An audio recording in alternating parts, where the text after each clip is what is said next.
everybody, and welcome back to Getting There, the podcast with me, Brogan. Now, this week's episode is a special one. I am joined by the brilliant Thriving with Hannah, a home educator who is rewriting the rulebook on what education can look like outside of the mainstream agenda.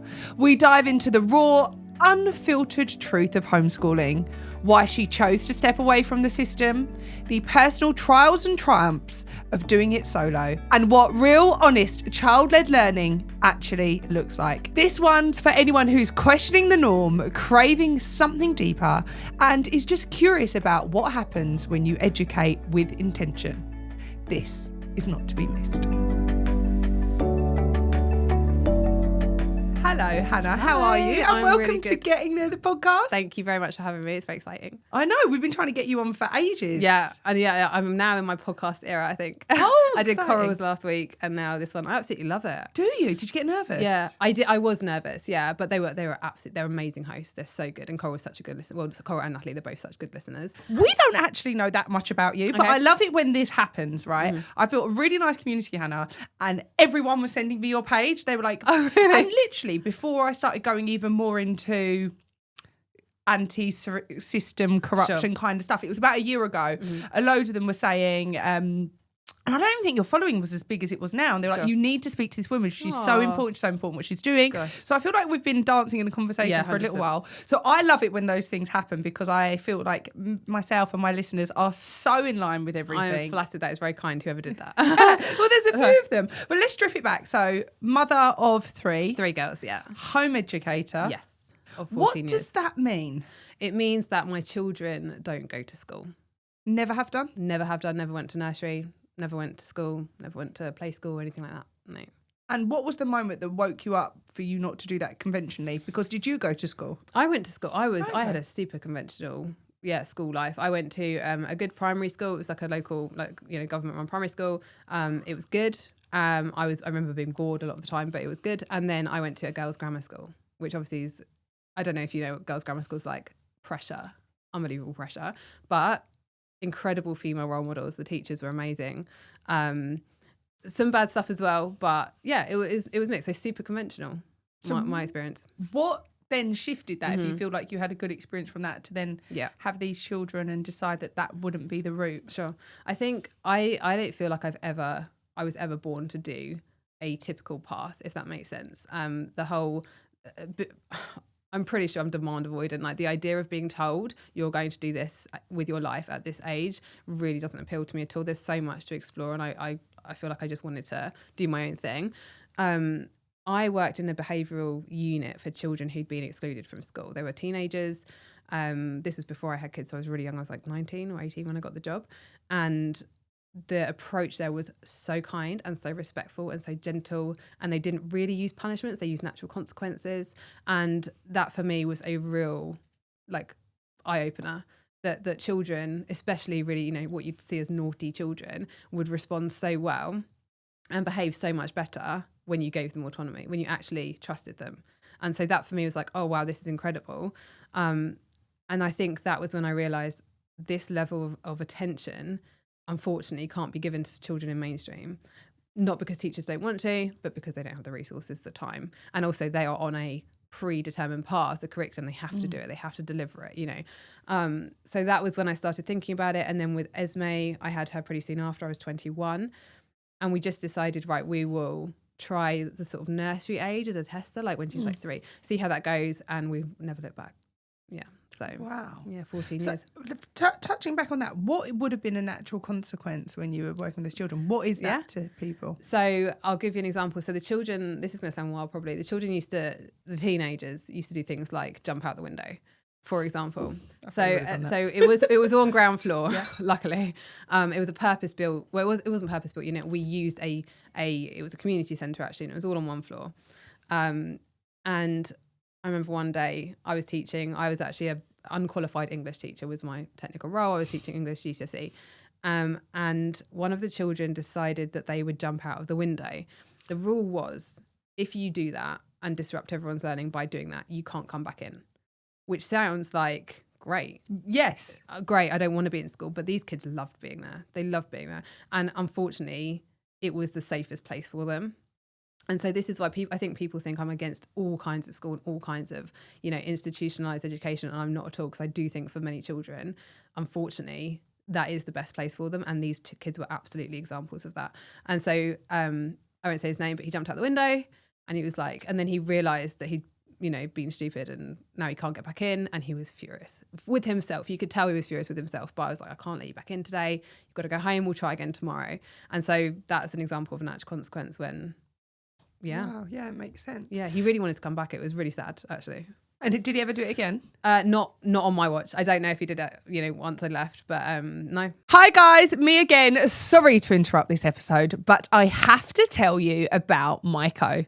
Now, if you've been following me for even 5 minutes, you'll know I've been shouting from the rooftops about how functional mushrooms have completely changed my life.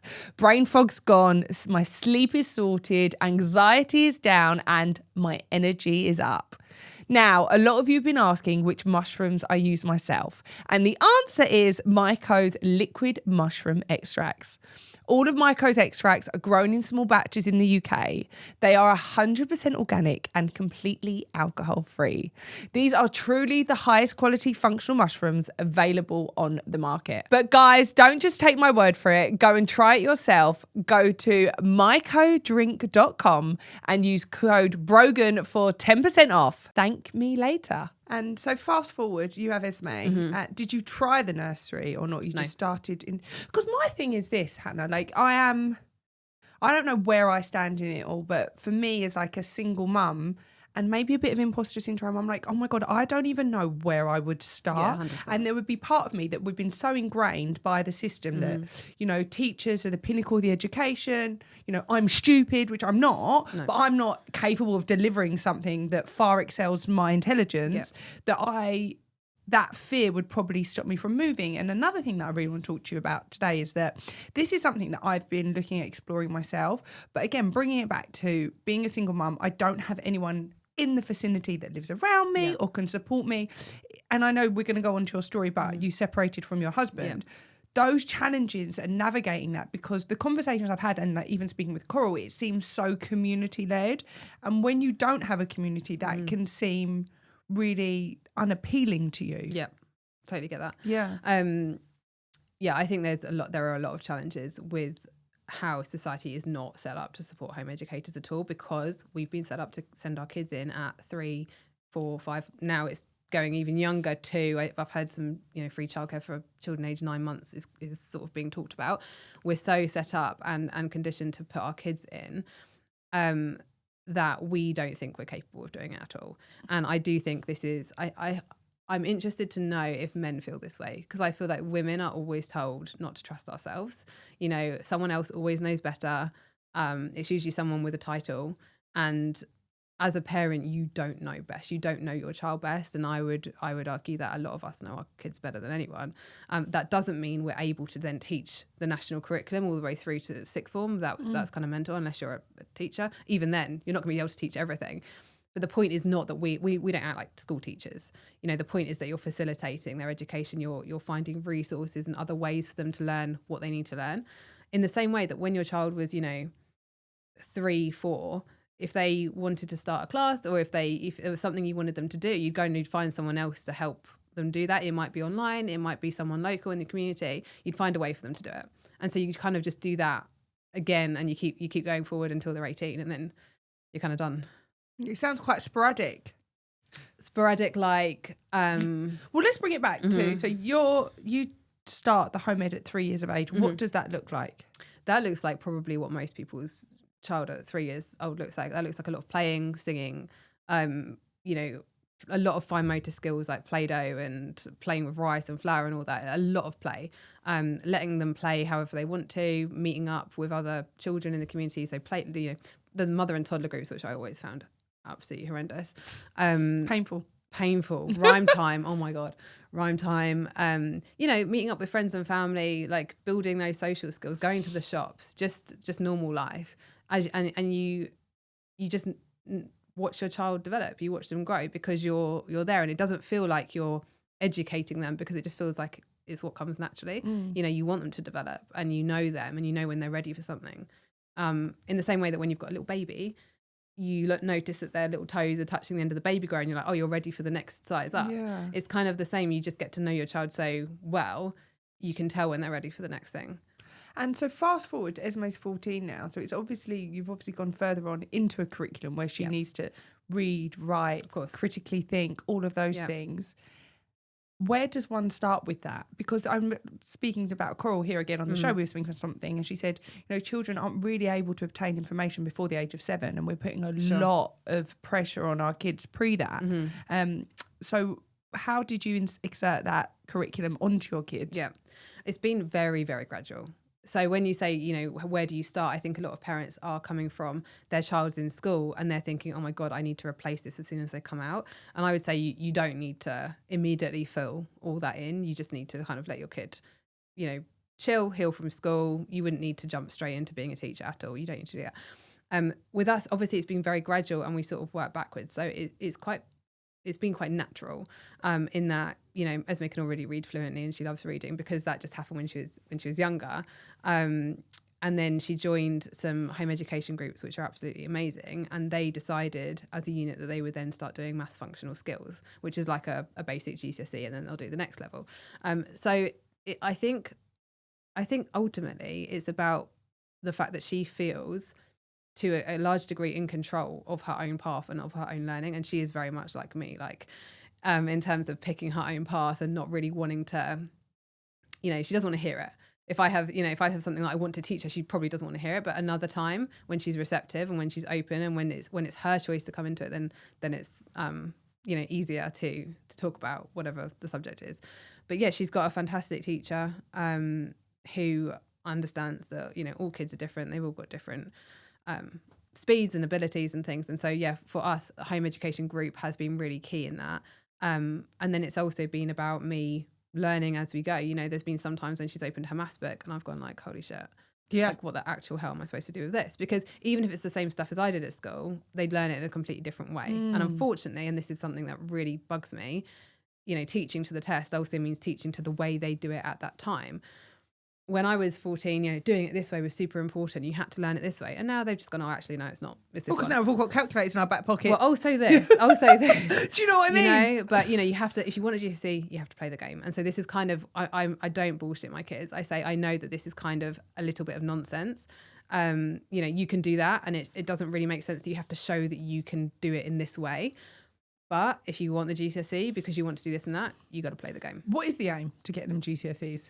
Is that important? Or is it important to get them literate and understood and to have a world experience? What is the aim with the home ed? Your personal journey? My number one is their mental health, and it always has been. So number one, I want kids who are mentally well. And I just think that there is a tidal wave of mental health problems now in school. There was when I was a kid as well. But I do feel like with the increase in the lack of autonomy that kids have, they are scheduled up to the eyeballs, lack of time to play and be bored,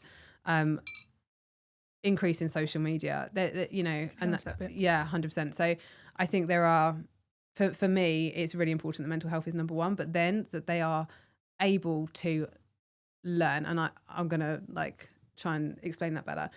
I want them at any point of their life to be able to say, I want to do this, whatever it is. I want to be a scuba diving instructor. I want to go and be an art curator at a museum. And then for them to be able to understand what they need to do to get there. So it's not about they have this certification at this age, and so this is what they do for the rest of their life. I think in 2025 it is insane to think that most people are going to do that now. We're going to have multiple careers. We're going to bounce around and try different things, and why not? I want them to be confident that no matter what it is, they can give it a really good shot.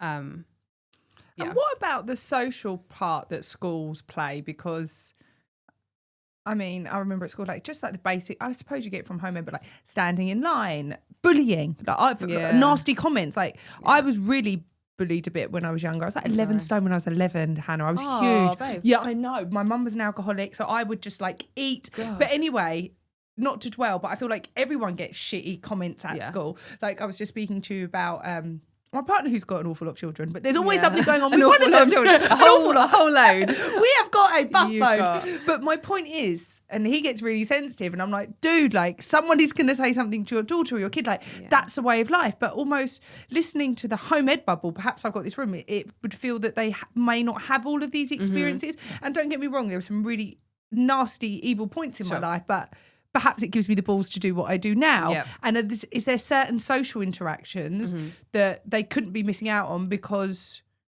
they're a little bit wrapped in cotton wool, do you feel? Yeah, for sure. I think bubble is a really interesting word, and I think it totally could apply to home ed. I think it depends on the parents as well. Like, how much are you comfortable with letting your child be unhappy to a point? There are definitely experiences that my kids are missing out on because they don't go to school. But I would generally argue that those experiences are more damaging than building, you know.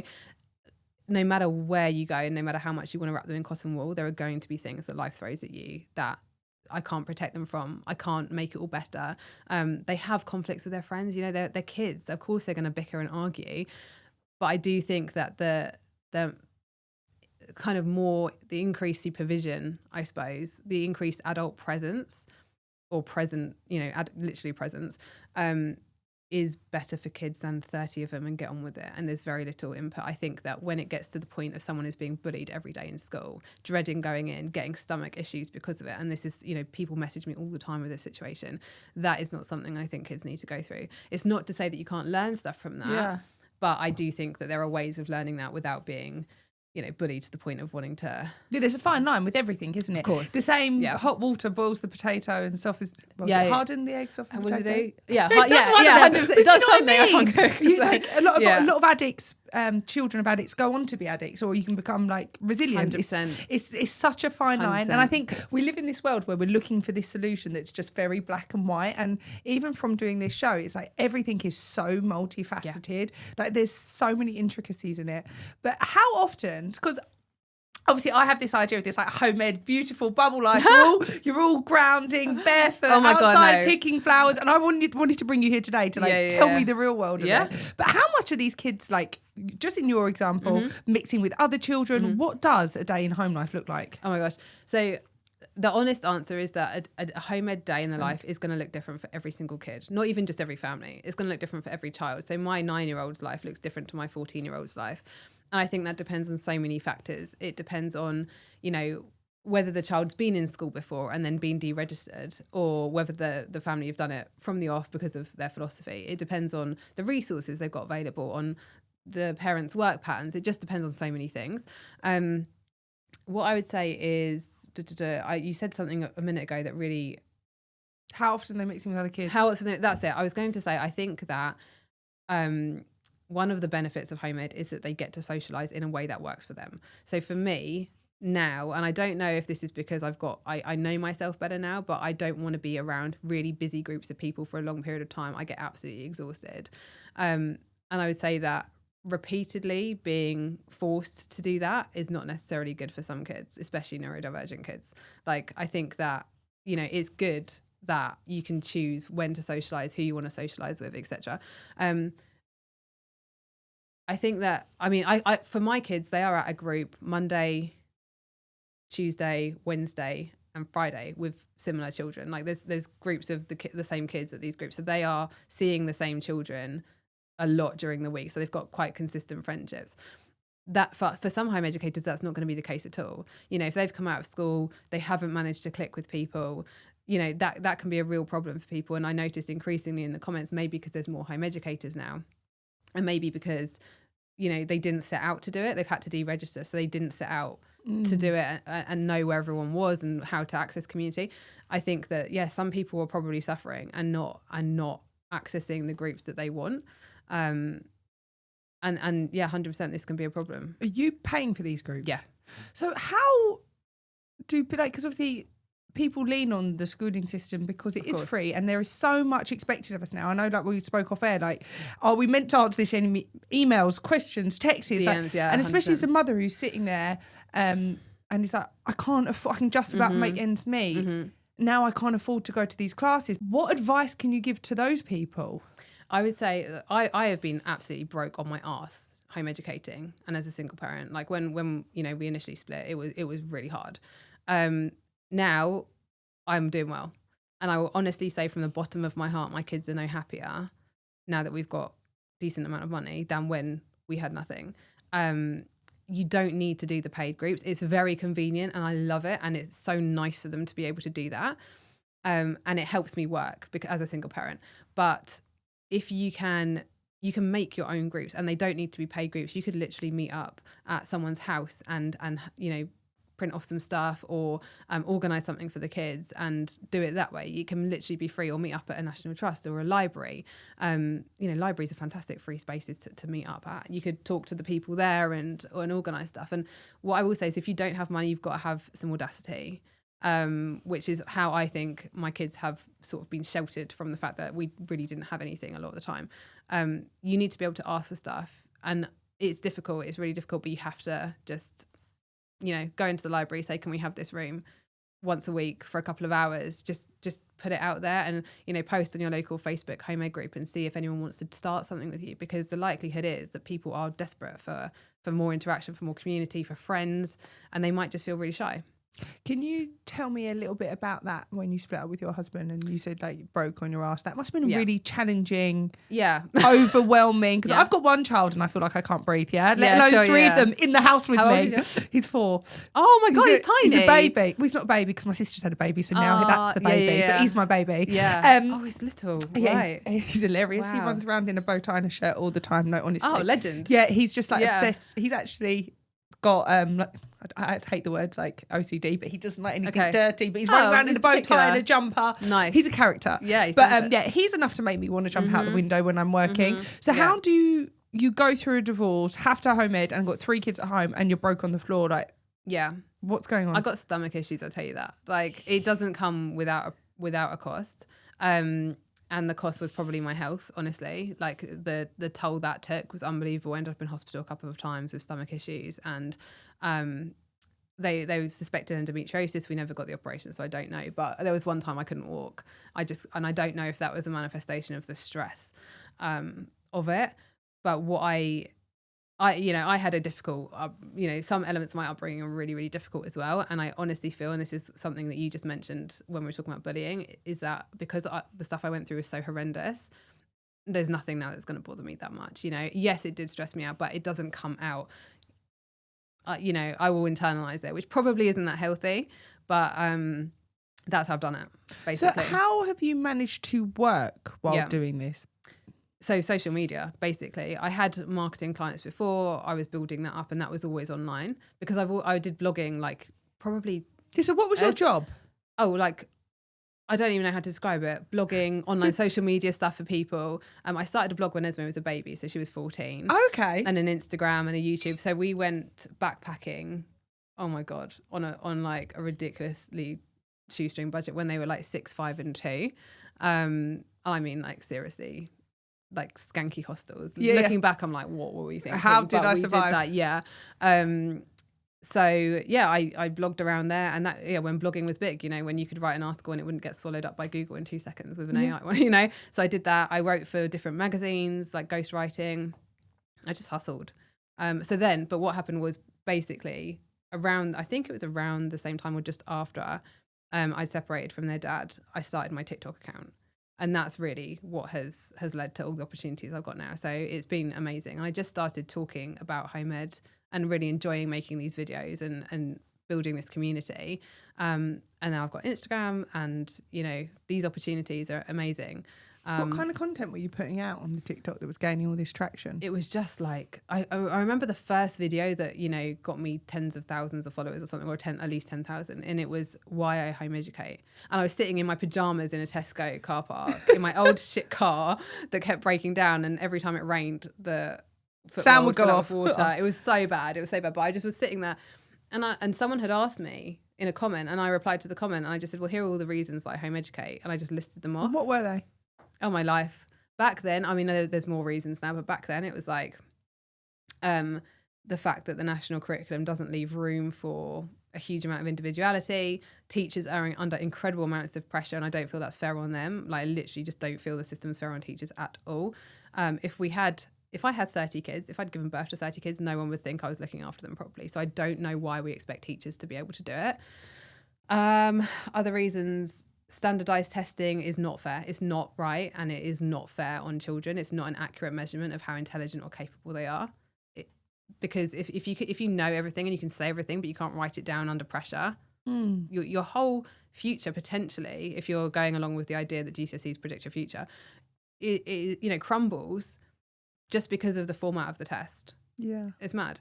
I can't remember everything I said. Thought everyone lied about their About what? exam results, or is it just me? So I saw my niece the other day. Oh my she was God. doing her A-levels. I was like, "Hun, what does it matter? Just put down lie." whatever. Oh my, She's like, "Auntie, you can't do that now." And I was like, Yeah, I bet no. you can't. What are you talking about? Yes, you can. Is there some digital thing? There now, must be. And like, they're all doing it on ChatGPT now. And then they're like, "Oh, this chat." Well, this is the other thing I So can't what's the understand. point? Exactly. I don't. Exactly. We were having this conversation. I had this doctor on, and we're going to get onto it, like phones and everything. But it's ChatGPT is losing our children's ability to critically think. I can so imagine. like when Coral was on, Coral was like, "Oh, I don't think we need school because it's making us clever," and I was like, "Oh no, I think it's making us thicker." Interesting. What, ChatGPT? Yeah. So I was like, Interesting. so obviously again, there's a nuance with that, isn't course. it? How you use it. Yeah. Do you take everything you believe from it for being Yeah. gospel? Do you use it in your everyday life to write your emails? Because then you lose the ability to critically think and write out your own stuff. So again, it's obviously got its place, but it depends how you use it. And is ChatGPT something you use with your children? I don't use it with my kids at all. I use it for my work. Why not for your kids?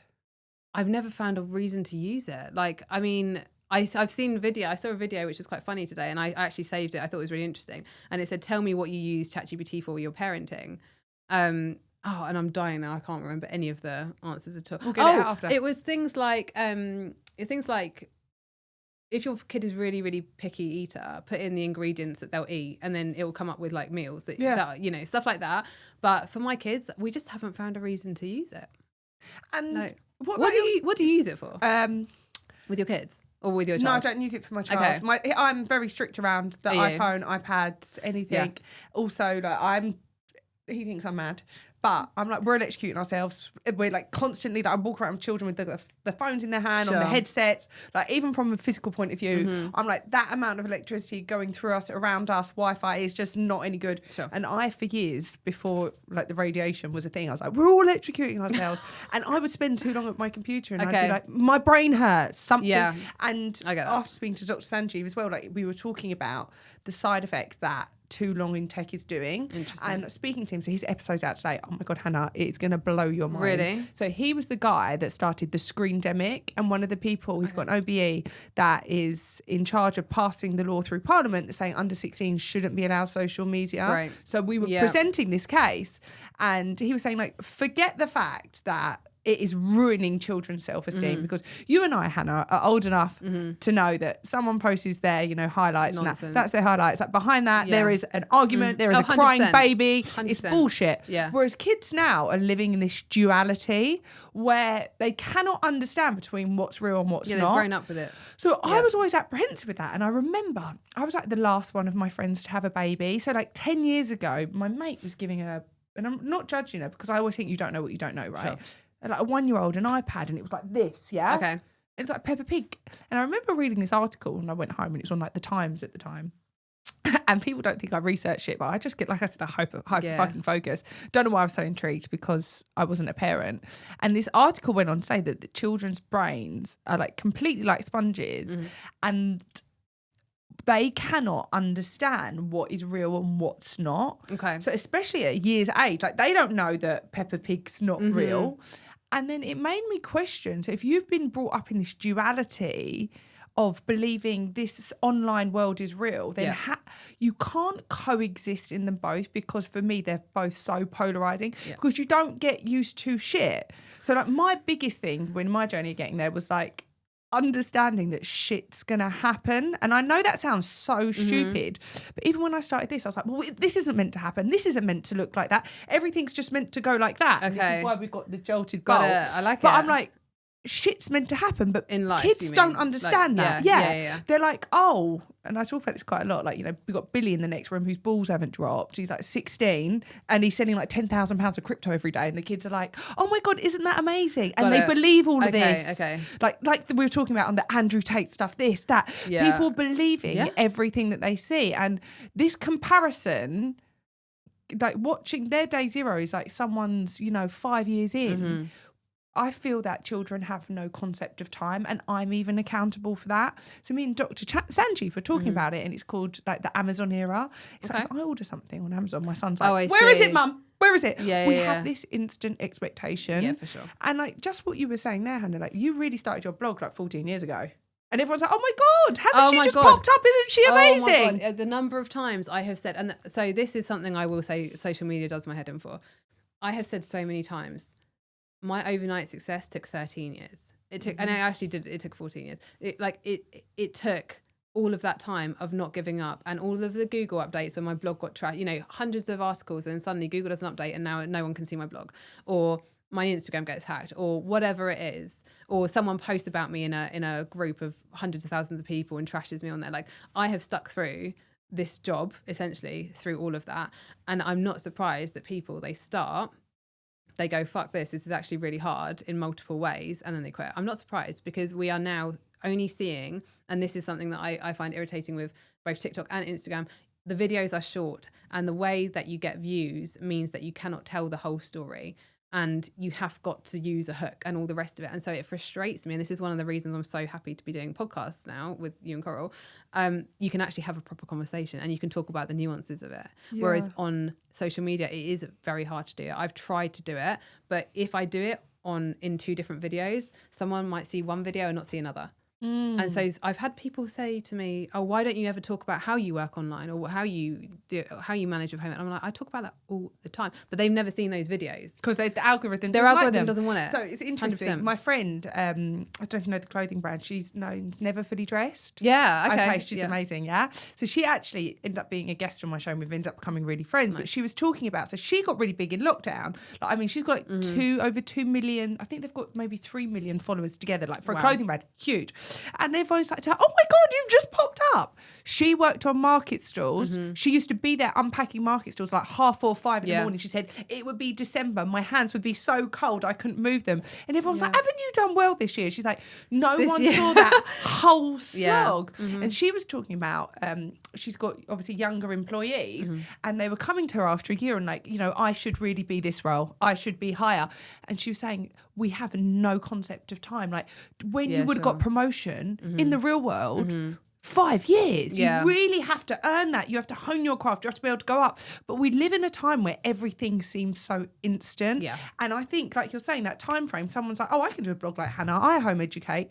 Like, Best dude, yeah, honestly, good luck. The number of people who said as well, I mean, to be fair, I say the number of people, the vast majority of people are really lovely, really nice. And even people who disagree with me, I'm open to that. Like, of course you're going to disagree with me. Like it is, home ed and parenting are touchy subjects. Of course we're going to have different views. But there are people who, genuinely don't want to see me do well, or they, you said something a second ago and I was just going to bounce off that and now I've forgotten. Time. What did you just say? Time. That's it. Oh, someone, people saying, people are acting like she's the poster girl for home ed. And I'm like, babe, come and take it. Come and take it. Please post 12 videos a day on home ed if you want. If you don't think I'm accurate or I'm this or I'm that, go for it. It is there for the taking. But they won't. They won't. And so what were the biggest challenges let's talk about your career then, being able to do that, juggling kids. And was there ever a time that you felt like you weren't on the right path? Oh my gosh. I think that my answer is, if I could pick my boyfriend asked me recently if I could pick any job in the world, like if I had to do a job, I guess a normalist job. A real job. A real job. Yeah, 100%. A real job. Yeah. A job in person where I'm showing up every day. It would be the job I had before in a people referral unit.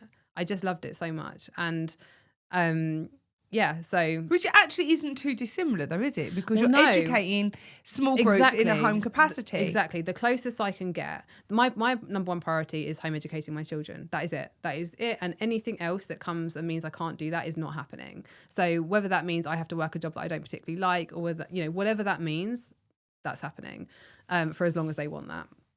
So the closest I can get to working with teenagers who have behavioural problems and, you know, helping them that way is by talking about parenting, talking about raising kids, talking about how to do it in a way that means that they have good relationships and good mental health and home education and alternatives to this. So that is the closest I can get. And, you know, I'm extremely lucky to be able to do that. So that's what And what about the challenges in your own career? Have you ever felt like you couldn't balance them? And just talking about that like level of persecution, obviously we always get the keyboard warrior.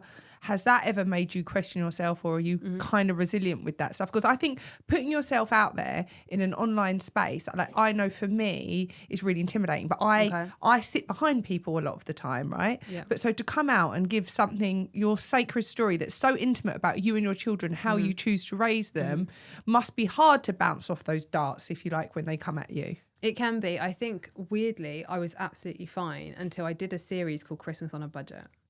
And then the number of hate comments were unbelievable. So my Christmas was I was going to spend £100 on each of my kids for Christmas, right? And that was the premise of it.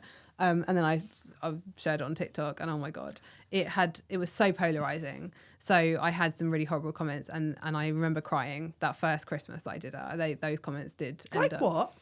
Oh, you're a god awful mom, like you do this, but then you only spend this much on your kids at Christmas. It was generally you're an awful mom, and that was it. Like that was the bottom line. You're a terrible mom. Now, and you're a terrible person to be writing that on someone's Instagram or TikTok. That would be my first trolls thought. baffle me. Yeah. There's never going to be part of me that understands that ever, because I also think it's such a sad thing, because they are natural consequences digging themselves deeper into a shit life. Honestly, if you're sitting behind a keyboard typing hate comments to someone, I just can't understand the mentality of that. Their problem though, ultimately. But now I feel like I am a lot more resilient to it. But what I've done, and I've done this for several reasons, is increasingly posting less personal stuff. So my kids, for example, there was a moment where I realised that I didn't want my kids online anymore. I should never have posted them online. And so I spent days taking down as much as I possibly could. And I deeply regret posting them ever. Why? Well, the thing that did it was learning about deep fakes. And I feel like I was really naive to not know this before, but the fact that you can take someone's face, a photo, and make videos out of them. And you can imagine the implications for predators online with children. When I learned about that, I was like, whoa, and they're all coming, that was the moment where I was like, there's nothing, the thought of anything like that literally makes me feel sick. Increasingly I'm talking less about my children, and I'm talking about generally how you can do it, and examples of realistic examples of families and stuff. But I don't want my kids online. I don't want my personal life, with my kids online. It's just, I think, and I see people starting accounts and posting loads of stuff about them and their kids, and I sort of want to like grab them and be like, guys, like, this feels good now, and you're going to start getting some money, and then it's going to feel really good, and then later down the line you're going to start questioning if it's worth it, and it's not worth it.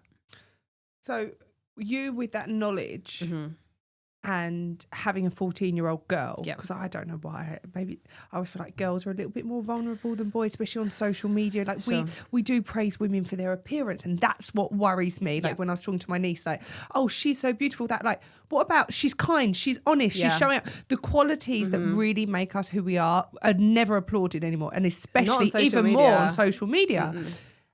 And it feels so, like, it actually could it makes me feel so sad that children are seeing their self-worth on the number of likes that they get. Oh my God, yeah. And that is what is your relationship with social media like with your children? Is it something that they're allowed, and how have you navigated that? They're not allowed it. And that is so completely the opposite of how I parent.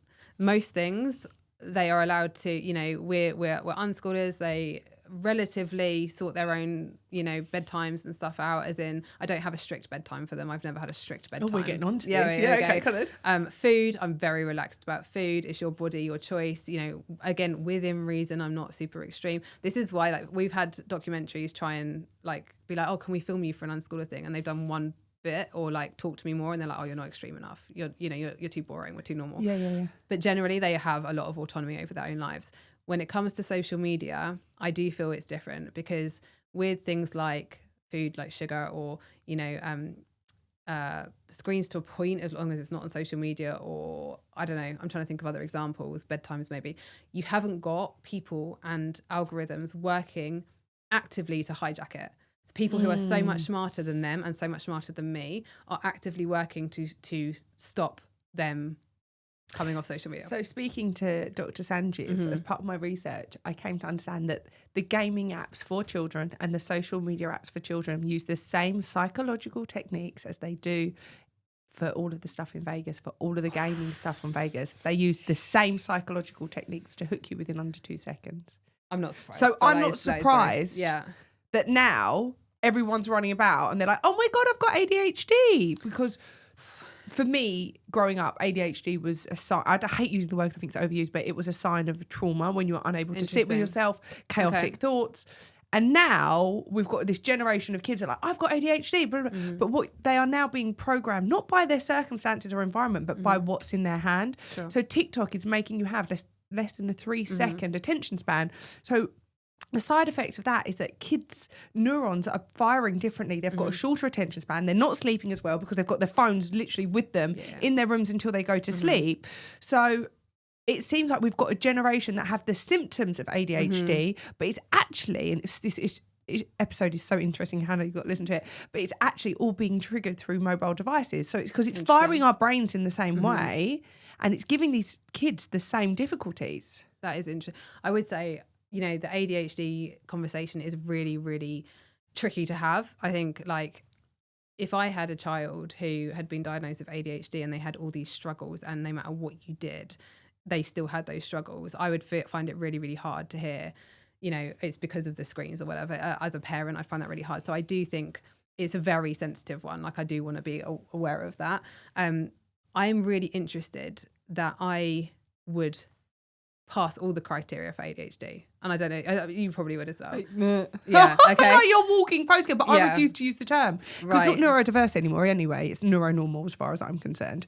Because if we're all walking around with ADHD, the truly people who have suffered with it, like, I got diagnosed when I was like 12 before it was a thing. Like, what's that, 20-something years ago?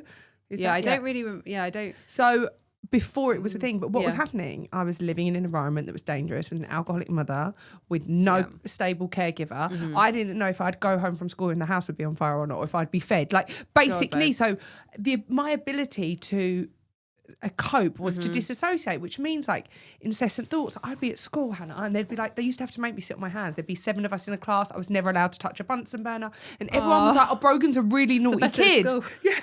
I was never allowed. I was never allowed to touch anything. And everyone's like, oh my God, she's so naughty. And they'd be like, just sit still. But obviously for me, you have no idea that I was thinking about the impending doom of going home or whatever that was. And that to me is like real ADHD. And like, I would, like you, same as you, I would never change my childhood for anything because it's given me who I am today. But if we start running around diagnosing everyone, then we're missing the people that really need it. Yeah, so... But apparently, according to this doctor, we are all getting ADHD because of the phones. This is the thing I find fascinating, is that I think if you have the symptoms of ADHD, that is extremely distressing. Like, it is a shit way to live. And I think people glamorize it, and some people, I'm only a few, but they glamorize it and they make it quirky online. And I'm like, that is not my experience of it. My experience of whatever this is debilitating as fuck. And you know, it's one of the things I actually feel, I don't talk about it online because it's obviously my journey, but I don't find it funny, quirky or cute. And if I could snap my fingers and get rid of it, I'd get rid of most of it. No, I'm not saying everything because there are definitely benefits, but most of it. So the thing that I don't know is whether my stuff comes from childhood trauma or if you are born different. And that's something I feel like, you know, there needs to be more research into, can you just develop it at a young age, or are you born with it? And that's something, because it's an environmental factor though. ADHD is an environmental factor. Is that the cut and dry thing? Yeah, it's environmental. That's really interesting. Unless, obviously, like, you were born with, like, some of the children in care were born with parents that were still using drugs, so they end up with withdrawals. Their brains are done separately. Their brains are wired differently. Okay. But lo and behold, most of it is environmental. Like, no baby is born with ADHD. I didn't know that, because obviously people are born with autism. So Yeah. or autistic. So Because I really ADHD don't know. can't even show on a brain scan. This has always been sort of my queries about it. Like, it's just confusing because some people, you know, talk about it as if you can sort of get rid of it, or and some people talk about it as if it's in you for life. And so this has always been something I'm really interested about. What I would like to know more about is the impact of trauma on people, because I feel like so many of us had really traumatic experiences, and then having a diagnosis, you know, does that mean then that we think, well, this is just us and we can't do anything about it? Or does it, you know, how does that impact? I don't know. I guess I did an episode with Ella McChrystal, and she's like a trauma specialist. We unpacked all of this. Oh, This is wow, why okay. I come back to talk about cool. it. And it was only recently, but it was so well received. And she was sexually abused by her dad. He was allowed to go to prison and come home and live in their family home. How wild is that? But anyways, she's gone on to do a lot of work for sexual abuse survivors and stuff, but she focuses in like the whole ADHD field, and she goes on to take side effect of trauma and like loads of the questions that you're asking. You would really enjoy that episode. I will listen to it. But the doctor was saying that, say we've got children who are going through traumatic experiences, that, you know, parents are alcoholics, whatever, dad's left, and that are having ADHD like symptoms. This is now being exasperated because they're on these devices. Right, so it's that makes more speeding sense. everything up 10 times more. I can completely see that, because I can completely see how being on TikTok would absolutely fry your brain if you are already having trouble regulating, like, for sure. And I do think that there's also another part to this, I think, which is particularly mums. Having to do so much stuff. I don't think we were meant to live this life. I don't think we were meant to at all, to be trying to work full time and be on social media and raise our kids and manage all these friendships and everything and drink else. enough water. And drink, oh fuck that. Get 8 hours. Oh my God, 8 hours. Remember to wee. You know, everything. And I just feel like we constantly feel like no matter what, I feel this to my core, no matter what we're doing, we feel like we're supposed to be doing something else. And so you're never fully present. And so that has that sort of almost you're tearing apart yourself. And do you think that's heightened because of social media? Yeah, because you think, oh my God, I remember when I first had Henry and he would like never sleep, and then I'd see my friend. And again, I'm old enough and ugly enough to know, like, this isn't really real life. You're gorgeous, you know. Come on. But she's got like, she's making sandwiches, doing his home food, she's pureeing it, and I was literally like, I feel like words will come in, and I was like, I can't even stay alive right now. And she's managed to doing all this shit, and she's making all the stuff from home. I think and then I went out and I was like, I'm going to buy a blender thing here now. No. Because she had. What, and then you died over it, basically. Yeah, and I was like, I'm going to do this. No. Obviously, I was useless. I did use a blender. My kid hated it, and she always wanted jar food, so whatever. I think we should tell people, if people's lives look perfect online, it's because that's their job. That's their job. That their job is to make you think that. Yeah. Although something funny is that people sometimes, not so much anymore, but people used to say to me like, oh, you make it look so easy, you make it look so perfect. And my answer to them is, look, my life before kids was so shit that this is easy to me.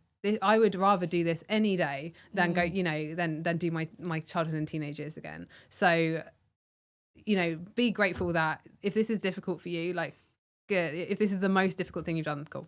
If Esme asks you for social media, what's the answer? And is there like a precursor you can get it when you're 16? Because there are obviously conversations I'm imagine she's having, or is she not, because her home ed friends are on a similar journey? So some of her home ed, the core, like I feel extremely lucky that we've got a really lovely group of, there are 10 children, 4 mums. So we are like, our kids do the same groups in the week, and we are very close, and we all parent very similarly. So we actually kind of weirdly co-parent, like we have conversations. If one kid is getting something, we'll be like, hey guys, how do we feel about this? And that's the community. Is freaking amazing. I can't tell you how lucky I feel, honestly. The sort of guideline I'd say is like, I won't let my kids play again, you know, like an online game with someone who I couldn't go to their mum and be like, oh, this has happened, we need to sort this out, and I need to, you know that parent's going to do something or address it or talk with me about it in a reasonable way. It's hard to answer because we've had that. It's not, you know, it's kind of like the birds and the bees conversation. It's not one conversation you have at this age and then it's never again. It's sort of an ongoing thing as they're developing and getting older. You need to be there for that exploration, I guess. So we've had conversations about it. There was a time when I think it was Pinterest. I realized that Pinterest had stuff from TikTok then feeding into it. So the cutesy stuff that you think is all over Pinterest, obviously it's there, but behind that there is actually some really dark stuff on there as well. So that was something I didn't know, and Esme had that, and we had to go through that together. And then I was like, oh, I don't think this is great. She didn't feel good about it, and I think this is the really key thing. She did not feel good. Oh, can you say more about that? Yeah, so there was some stuff. I think one of the things. There was something about Play-Doh, and this was really disturbing to me about how few clicks it took to get to this bit on Pinterest. So there was something about Play-Doh, and there was something about, I should put a trigger warning on this, so this is going to be about self-harm, basically. So there's something about Play-Doh. It was a way they were slicing it, and the way that Pinterest works is that it reads the text on the pin, but it also looks at the picture, right? So that's why if you put a pin up about like the Easter Bunny and you have chocolate eggs and you have an Easter Bunny, it's more likely to get ranked well because the Pinterest robot is literally looking at it. So I don't know what it looked at and thought this is about self-harm, but it was like 3 clicks later, she clicked onto something, and then there was a poem which was kind of like a bit emo-y, and she clicked on that, and then there was something about self-harm on there. And I was like, this, and then that whole feed after that was really dark. It had all been like sepia and black and white. It was really sad. It was like the sort of thing that, you know, if you're a teenage girl and you are in the depths of like your teenage depression and all the rest of it, last thing you need to see, really last thing you need to see. And the other thing that I've seen on there is a lot of stuff about weight and, you know, basically pro ED stuff, which I've got a history of that. So, and I'm very, you know, so's my the women upline from me, my mum, my nan, you know, so I am very aware that they are at risk of this. And so that's seen stuff on there as well, and I was like, babe, I'm just not comfortable with this. And the interesting thing was that she did not feel good. There was something off. And what I am grateful about and what I think is really important is that our kids know when something is wrong. And I feel like sometimes if they are used to being spoken to like trash, if they are used to being railroaded when they have an opinion, you know, if they're used to being just told what to do all the time, they're not going to know when if someone else does that, it's not going to register with them.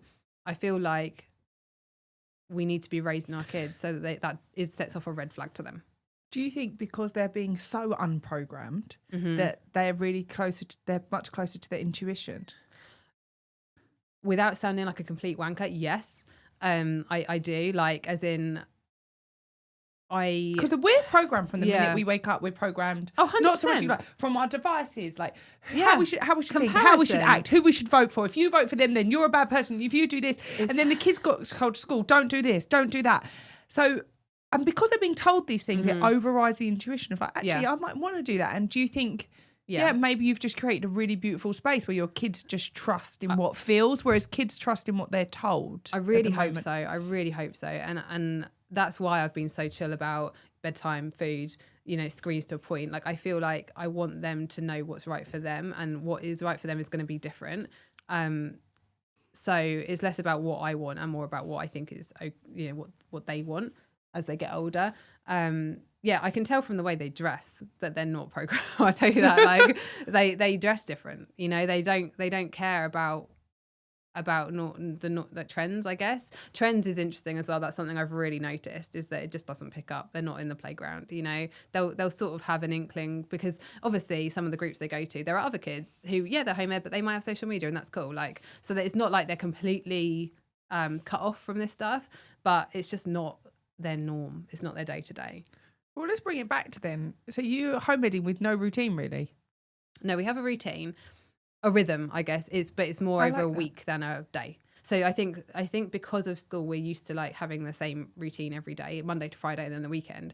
Whereas ours is more like we have the same things that we do every week. So they have this group, they have this group, they have this group, and then the time in between is usually like play dates, seeing their dad. They've got extra group on the weekend, and then there'll be downtime, which obviously isn't necessarily the weekend because we have days in between as well. So what does bedtime? So they can go to bed when they want, they can get up when they want. How does that work? Well, I think so I've seen documentaries where the kids are up at like 4 a.m. every day and blah blah blah, and you know, if that's what people want to do. No, thank you.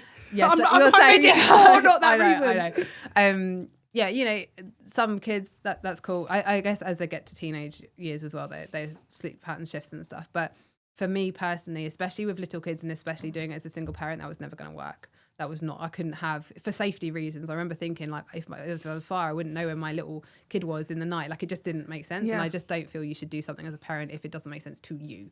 Like research it more, and then if it doesn't, great, but don't do it just because someone else is doing it. So bedtimes are very chill, and it's usually between like obviously I've got a 9-year-old and a 14-year-old, so that's different, but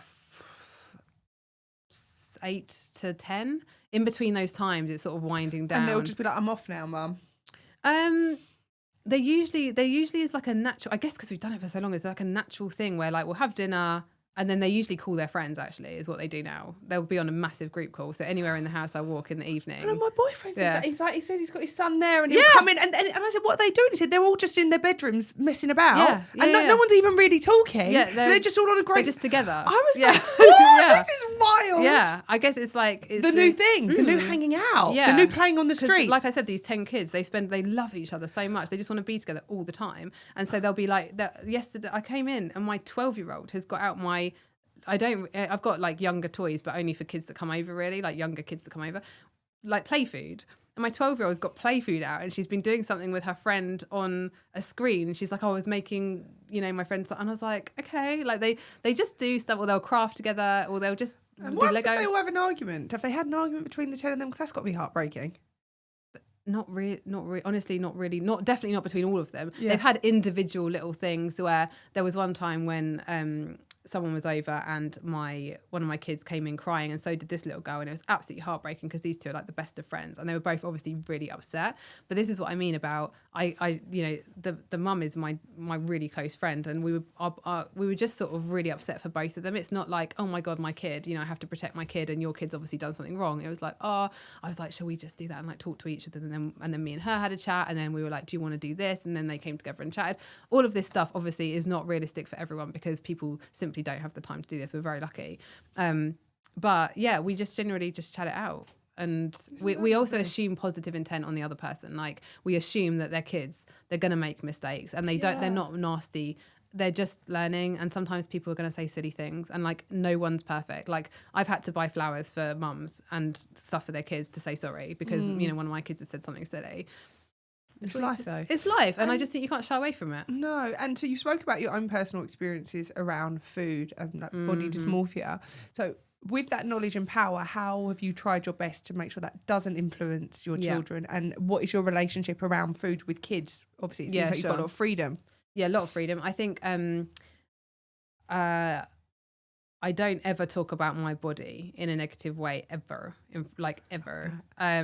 In my head I do, but not in front of them. And if I'm in front of the mirror, I'll be like, I look great or whatever. Or I might say something silly like I've drawn on my stomach before, like obviously got it in one pouch, like you made it say something funny. Like I just try and be very casual about it, and hopefully I don't think you can ever guarantee it, but hopefully that's rubbing off in the right way. But I do know from my experience that hearing your mum say, oh, I've got such wide hips, or I've got such this or that, like it plays into your head of like, oh, I've got that as well, or or they say, oh, you've got this legs or whatever, plays in, and it's not like there's just one thing that triggers something, but it builds up a picture of who you are. Of course it is.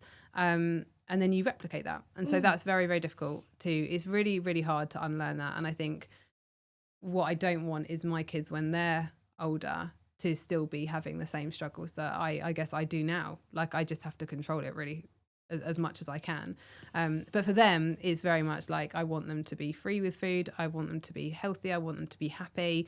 I want them to know as well that you don't just eat because you're hungry. Like we eat socially. Yeah, I'm going to like go and have a coffee and a cake with a friend that I nutritionally do not need, because it's bonding. It's what we do as people and animals, we bond with food. So I guess I want that for them. It took me a lot of work to realise that I'm still not that 11-year-old, 11 stone girl. Yes, like, to not that carry must have been brutal. That was a lot of therapy and stuff. Like even when I show up for things now, I overcompensate because I'm like, oh, I'm not enough. Do you know what I mean? There's like to unbed and undo that takes 100%. So much. Also in the same breath, I'm kind of grateful I didn't have any girls. I remember being pregnant and being like to my therapist, I don't want a girl because she's going to be just like me. Oh my God. I can't take it. But Brogan, that would be a good thing. I know, probably the mirror that I needed. But anyway, I ended up with King Henry. So I'm over the moon. With his little bow tie sounds amazing. King Henry's like, he wears gel and half shave and I think he's hilarious. Oh my God. But that worry of I don't know. I feel like I have a similar awareness to Yeah. you. Like, so it's so funny. Henry goes in the mirror, Mum, don't I look great today? Yes. And I'm like, yes, you do. Isn't it the best hon. thing? I swear, like millennial parents, we are all sort of cycle breaking and hearing this stuff from our kids. And I just, oh my God, I say to my middle one, like particularly, she's got such like a funky, unique style, and she had a brain injury, so we nearly lost her. So you know when Jesus, you just like, you've been through it, haven't you? yeah, which is why I like social media. Some trolls like, Bye. I'm all right. I'm all Yeah, right. And I go, and she comes in wearing like some crazy thing, and I'm like, God, you're so beautiful, and she's like, I know, and it's like, I'm like, oh my God. I say to Henry, I'm handsome. He goes, oh no, Mum. 100%, and they Why should not? know that. They should know. Isn't Yeah. that so much better than being like, oh, I'm not sure. So when you, obviously with the home education, is there stuff that you do on food? Like, do you say like, this is like vegetables, fruits, like nutrition? I guess that's just come Do you as have part shit in of- the house or not? Oh my God, yeah. Okay. Oh, 100%. You mean like I'm chocolate different. and No, stuff? like this is not really allowed in the house. Not in the house. Fair No. enough. So Yeah. I'm like, because we'll eat it, but you can go out, you can have you can eat Yeah. whatever you want in a restaurant, you can Yeah. have dessert, and maybe it's a control for where it comes from me. But Yeah. if it's not in the house, we can't eat. Yeah. And Henry's been really sick since he was born. But anyway, that's a Aw. whole nother story. But I had to really work on his health. Okay. And his dad doesn't sing off the same hymn sheet of me, and we're Mm-hmm. not together. So my boyfriend would say he's deprived. Whereas Oh, I would that's say harsh. that he's just stronging it my because God. his food relationship's different. Okay. But I would say I'm doing damage control.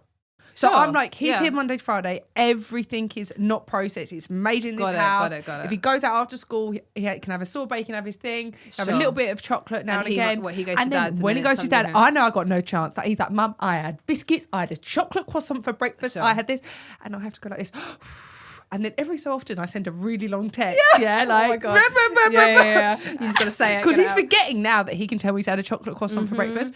But I'm like, so his dad's got like type 1 diabetes. Oh my gosh. I know, and he eats chocolate croissant for breakfast and Okay. wimpy. It's disgusting. Okay. So I'm like, you might do that. Can you imagine? You might do that to your body. Don't do that to my son. Sure. Which really, obviously, is just a chocolate croissant for breakfast. Yeah. So my boyfriend's like, let it go. Yeah. And I'm like, no, I will It's sing hard, until the though. high heavens, because he's got dairy intolerance. Like, you keep running around giving him ice cream, which I don't really have a problem with. Just give him a Yeah. sorbet, yeah? Yeah, sure. I'm the one he comes back coughing with and is sick with. Oh my God. So for me, it's like really Yeah. about damage control, but I have to be mindful because Henry goes now, no, Mum, I promise it's healthy. And I think, oh no. bless. Okay, yeah. And it's This is so hard, isn't it? You know what? I think there's this thing, isn't there, about the pendulum and overcorrecting. And honestly, we're just trying our fucking best. Like, we're just trying our best. And you're trying. You've got your history. You know, 11 stone at 11. That is horrible. It's a lot. As I'll show you in, some pictures after that this. is that like socially and the way you must have felt and everything. Like, Yeah. that is hard. So you're trying to protect him from that in the same way that I'm trying to protect my kids from certain things, and I might have overcorrected. Fucking sue me, okay? yeah. Like, I know. And when they come to me and be like, "Mom, you really could have done this or that better," I'm going to be like, "I know, sorry. Yeah, but I'm just out here trying I'm my really best. sorry." And And then I really sometimes am. I think it might be quite nice to be one of these parents who's just a little bit like my dad, like, oh, fuck off, you'll be all right. Yes! Like, I used to cry and Yeah, he used to yeah. go, I'll give you fucking something to cry about. Oh God, maybe not that. Maybe not that. I There's a could happy middle. never say that to Henry No. now. Imagine that. My dad was like really strict. Was so we were he? talking about something and he was like, bear in mind Henry's 4, yeah, Hannah. Mm-hmm. He was like, how long do you tell him the world's full of horrible people and it's shit? I was like, Dad, he's 4. He's like, he needs to get in the real world. You need to create a Spartan. So like, anyway. What is it with men I and don't- like, assuming I've the world is got some no sort of idea. army? So ever since just before Henry turned 4, he makes his own bed at 6 o'clock in the morning. Okay. I was like, okay, let's just start there. Okay. But I think even having That's these, a nice little habit, you know? Yeah. It's nice. yeah. And There's he's nothing wrong really with that. like, again, bringing it back to me. Mm-hmm. I probably made him a little bit, I hate the word, I'm not using the word OCD, very clean. Sure. Because I had split up with his dad. I was living in this like 1-bedroom flat with like no windows. It was just glass. You had an my air God. vent. Yeah. Yeah. So but it had a window, like, but you had no open windows. So it was just like an air vent 'cause it was on a busy road. Sure. So for me, I was like, everything was so intense. I'm Yeah. bringing it back to, you know, when you said, when does ADHD stop? Yeah. I just think there are times in my life where it is really debilitating and it affects me. So when you're going through something hard, like I imagine you had it with your husband, like when I separated, I was awake, I was enumerating, like, what does my life look now? I can't do this, can't do that. And the thoughts become even more intense and even more chaotic. Whereas sometimes I can just like brush them off. Like this morning I've got a lot going on, but it's not getting to the point where it's affecting my quality of life. But it was affecting my quality of life because I think we get so caught up on what life's meant to look like. Yes. And then all of a sudden I'm back in this 1-bedroom flat And it's with like, a this child. is not what it's supposed to be. So anyway, my outlet at the time was just cleaning. Yeah. And obviously being in such a confined space with a 1-year-old, and everything was like this. Yeah. So I fed him in a rain mac till he was like 2. Oh my God. I'm not joking. So anyway, we were like 18 months. Yeah. I'll show you. So we went to the park and we were like running over and he fell over. Aww. He went, oh my God, dirt. And I was like, I've done this. And after that, I was like, I need to chill. We've got to get the rain mac off.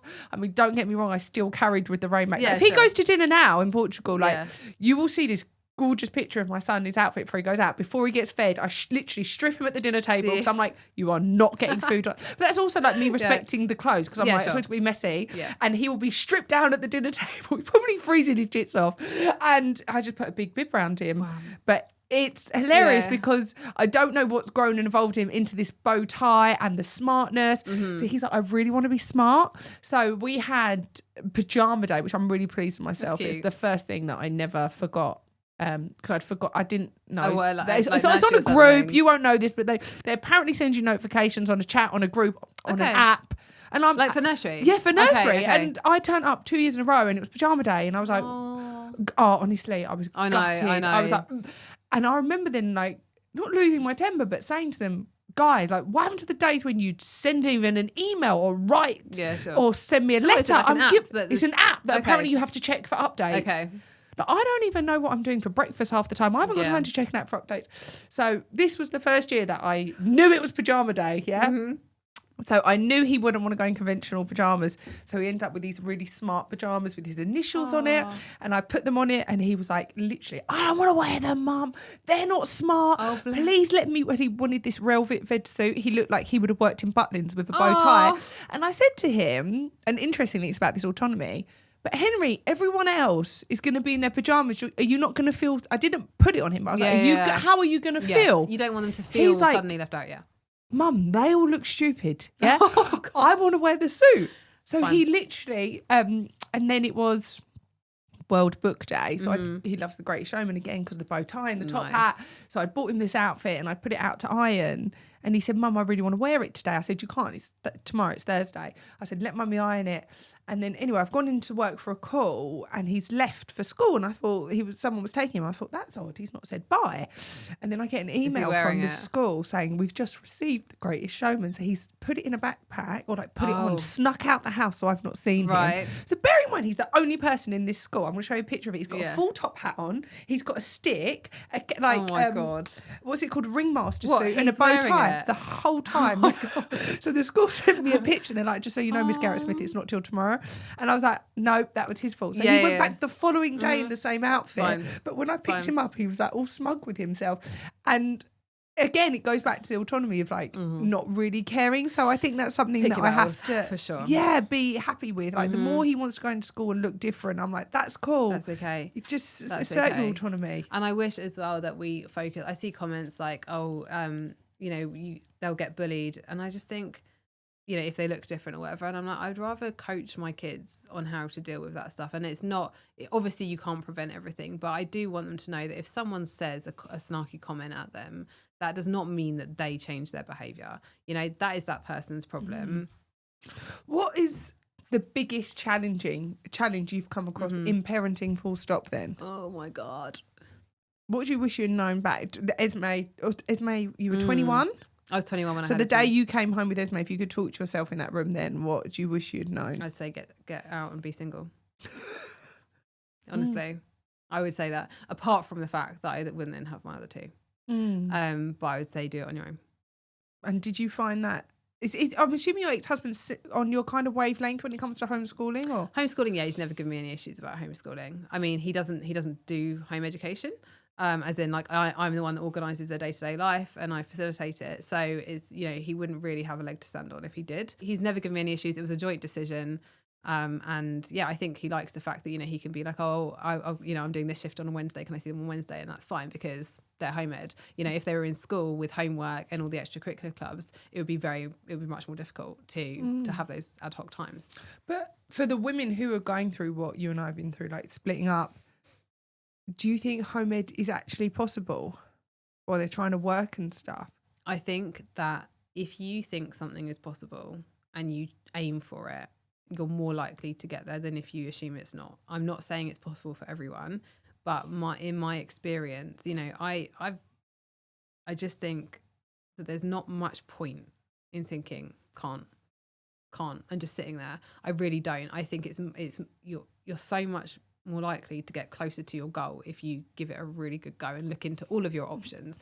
So, and obviously I'm a single parent and I do it. So technically, and there are other single parents, if you know, like go and post on TikTok or Instagram, single parents who are home editing, how are you doing it? You'll get a million different answers. Okay. A million different. I did it a while ago. Someone was like, I work shifts at McDonald's. Someone was like, I have a childcare swap with another home ed parent friend. Like there's so many different ways people are doing it. Obviously, if you can work online for yourself, that to me is the absolute best option because then you are flexible. I'm not saying that working online for yourself is easy. No. But I'm saying to facilitate home education, that's probably the practically the best way of doing it. We've spoken a lot about what you teach your kids, but what is it past that you want to teach your kids? Not like maths and science. Like what do you want to leave them at their core knowing? All my life. I want them to know that your life doesn't have to look any particular way. I really want them to know that. And that there's nothing that they can really, there's not a checklist that they need to collect, like get married, like have kids, like get this job or this certificate or whatever it is. They don't need to do that to have a fulfilling, rich life. I want them to trust themselves because I do feel like that's what we learn to not do at school because we're always trying to prove something. We're always trying to get a grade to prove that we're good enough in something. And that's definitely, I think I picked up a lot of my self-worth from getting grades, which I don't think did me many favours. Like it's all external. I want them to have an intrinsic belief in themselves and to be very steady in that, basically. Yeah. What shifted, though, your mindset from the grades to actually, you know, having your own intuition being more important than that? I think it's not to say that I don't think grades are important for something. So if they ever went into an area of science or maths, if they wanted to be an architect or a lawyer or a doctor, I'd be like, oh, you need to go to uni. Yeah. Like, yeah, I can't do that here. 100%. You need to go to uni. You need to get the qualifications. It's very important that you have a demonstrable, like base of knowledge for that, right? But there are other things like PR, marketing. You don't need a degree for that. Let's be real. Like you do not. And I'm sorry.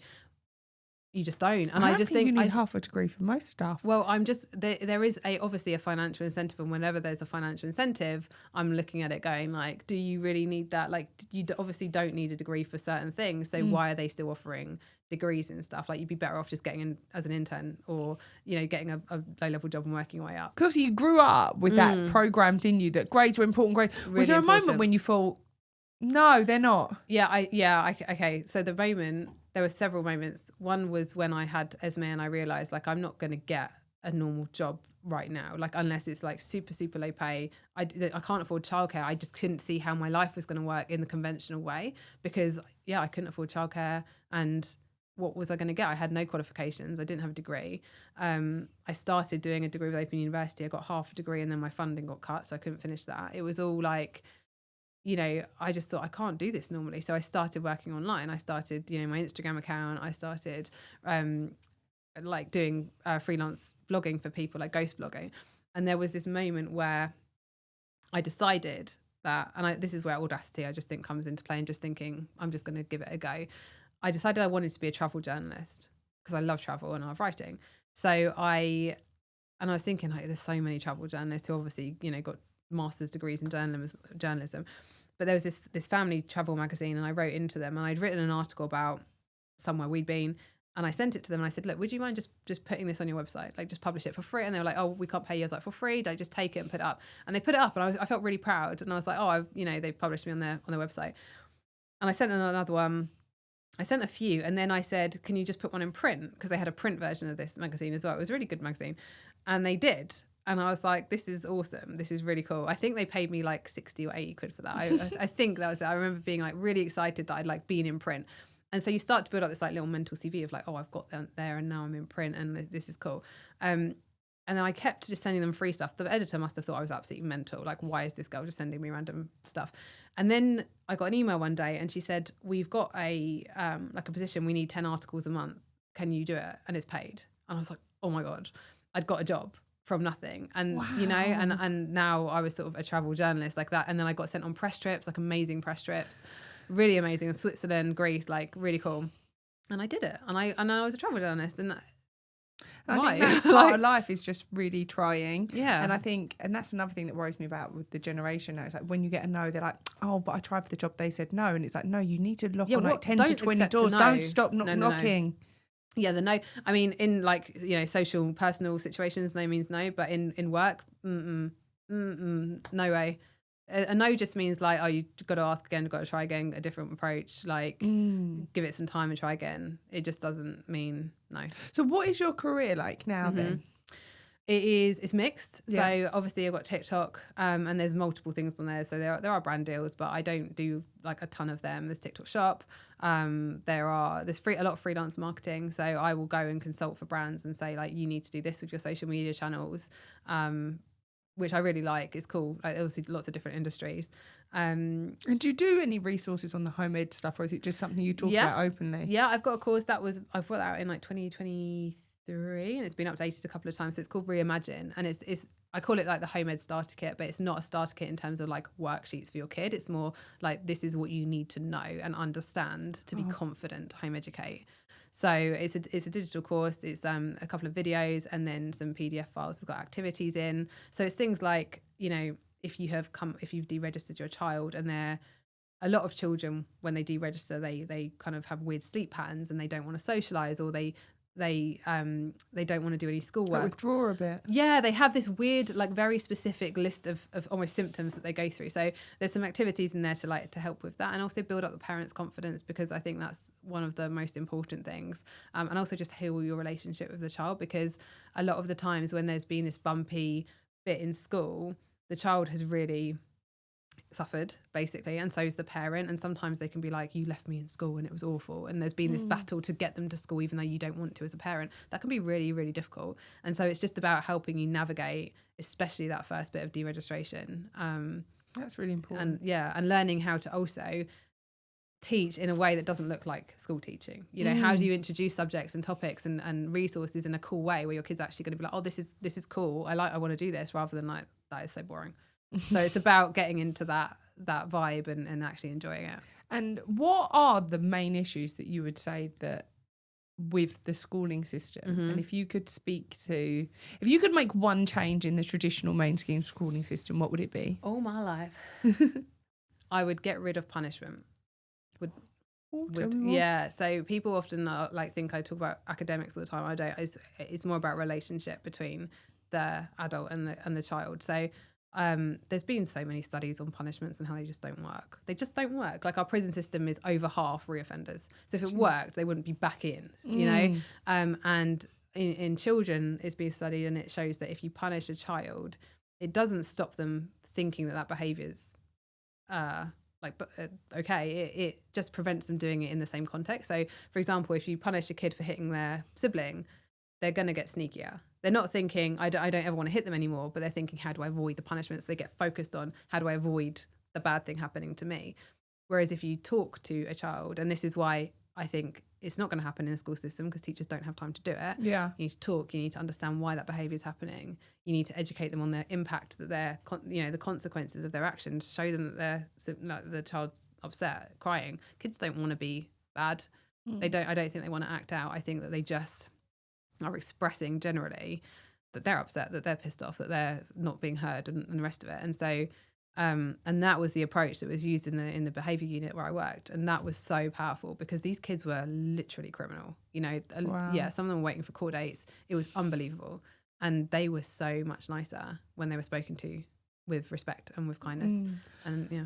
And what do you think is driving the shift into people looking at homeschool more? Because I imagine from when you first started to now, the increase and the peak in interest alone is gone through the roof. Massively. So I think there's several things. So COVID did a huge U-turn on society. It flipped it on its head. And I think people had their children out of school, and a lot of people, it was like the worst thing ever, which I understand, because it wasn't home ed. It was like some sort of weird prison in our houses. Yeah. Where, oh my God, it was awful.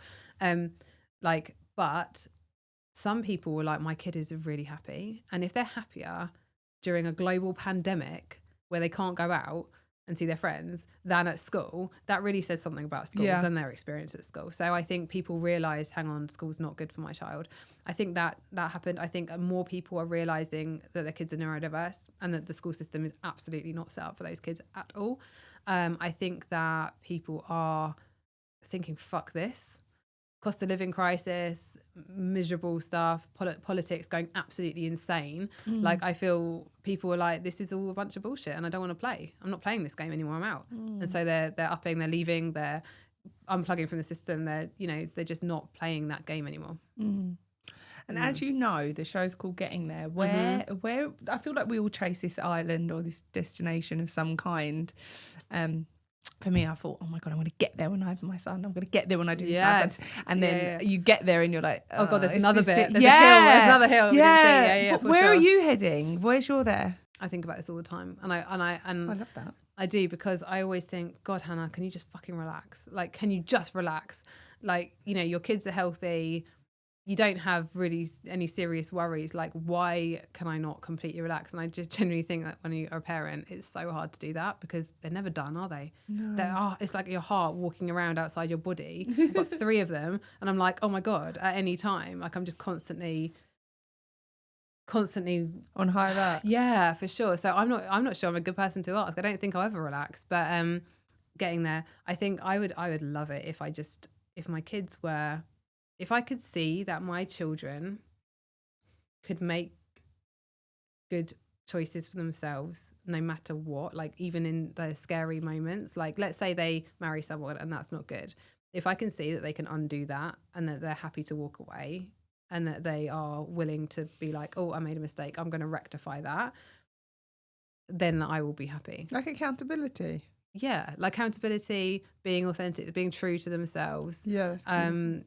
Not just getting swept along with something because they feel they owe someone something somewhere, but genuinely being like, oh, this isn't right for me, and I'm not going to do that. I want, because if you imagine, like, I'm looking at these stars and I'm thinking, like, how many millions and billions of options are there for someone's life? Like, there are so many different points where you like split and you go somewhere else, and there's no way that one path is right. And so I just want them to at each point really stop and be like, I want to make the right decision for them. For them, yeah. It's like, I spoke about it last year. It's like, I feel like when we come into the world, the world gives us this like roadmap of success. Yeah. Like, you've got to do this. It's almost like this roadmap, right? You're going to be here when you're 30, you get a mortgage, you need to have 2 kids, you've got to get married. You've got to do all of these things. So you kind of just take the turns in order to get you to the destination that you're told you should go to. Unfortunately, it's bullshit. And we follow the map instead of following our own internal map of like how we'll feel. Yeah. And that like kind of brings it back to, when I said I was in that flat and I was like, fuck, my life's not meant to look like this. But strangely, it felt better than me being trapped in that relationship. Yes. But because I was in that relationship and I thought, okay, this looks right. I've got a family that are together, which for me was like, okay, finally. And I had this thing that no one could take away from me. Yes. But at my core, I was underneath it. I wasn't happy. But I thought, oh, this is it now. This is what it's meant to look like. And so often in life, we forget what life is meant to feel like because of this pre-programmed idea of what life should be. That is really, really deep, actually. Yeah. 100%. It's the feeling, not what it's like, definitely. And no matter, if you are in a marriage that looks great and everyone's like, what's if other people can't see the issue, like, everything looks great, but you don't feel, if there's something in your core being like, this isn't right, or, same with school, that you might be in a good school. Your kid might be just drifting along absolutely fine, but you're like, there's something not right, or whatever it is, a career, a work situation, a friendship. I just think you have to, you have to know that it's okay. And I'm not, feelings aren't always 100% reliable, hormones, circumstances, whatever. But in general, you know so much about yourself than you think we don't know. We go to all these people like, what do you think I should do? What do you think I should do? And actually, the biggest lessons I've learned in life is like, fuck everyone else. Go and put yourself in a dark room and say, what is it you want? What do I want? Yeah. Because we 100%. Scramble everywhere else for the answers. And I love that. I love that you did that, the 1-bedroom flat, and you felt better. Yeah. And I was like, it's not meant to look like this. No. And that situation is probably what you feared when you were in oh my God, I'm going to end up in this tiny flat with my baby and it's not going to have any windows. Mom. But the feeling and this is what I think people often mistake. They imagine themselves having a feeling that's not actually going to be there in the reality, and actually the feeling is going to be better. Like, you're going to be okay. And this is, people say to me all the time about home ed, like, I was so scared and now I just wish I'd done it sooner. And I got my kid back. And it's like, yeah, you don't feel like that, how you thought you were going to feel. You feel better. Well, listen, I know there'll be a lot of people listening to this. Where can they find you? TikTok and Instagram. So it's Thriving with Hannah. That's the handle. Keep an eye on my YouTube channel, which has been dormant for a while. But I love this long form. I love the chats. I love the nuances, and I love being able to chat about stuff. So yeah, keep an eye on there. Amazing. And yeah, my home education course, Reimagine, is in my links in my social bio. Wonderful. So well, I know how busy you are. I've been hunting you down for like 8 I know, months. I'm so sorry. So thank you so much for coming on. Thank you very much for having me. It's been a pleasure. You are more than welcome.